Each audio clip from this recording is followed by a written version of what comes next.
Nagpudol-budol ang isang retiradong guro sa Malasiki, Pangasinan. Nakuha sa kanyang aabot sa ₱250,000. Ang isa sa mga suspect, nagpakilala raw sa kanya bilang dati niyang estudyante. Makibalita tayo kay Mike Sabado ng GMA Dagupan.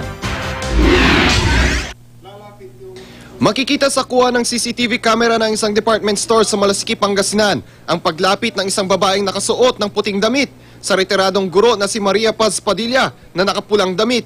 Ayon kay Padilla, nagpakilala sa kanya ang babae bilang dati niyang estudyante. Niyaya raw ng babae si Padilla sa isang van kung saan naghihintay ang ilan pang kataong nakipagkwentuhan sa kanya hanggang sa humantong ang usapan tungkol sa transaksyon sa bangko. Isinama si Padilla sa isang bangko sa Tarlac at Rosales, Pangasinan at inudyokang kumuha ng pera sa savings account nito. Sa pagkakatanda ni Padilla, nailagay naman sa kanyang bag ang perang aabot sa ₱250,000. Pero nang pinauwi na siya at iniwan ng nakilala niyang babae.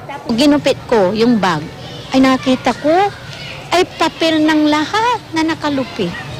Yung notebook na ganyan ka lang tapos nilupi nilang parang pera din. Binubusisi na ang kuha ng CCTV para makilala ang mga salarin. Nag-a-appeal ako sa public na kung pwede, kung sinong nakakakilala sa taong ito, tawagan kami kaagad para sa madaling paglutas ng kasong ito.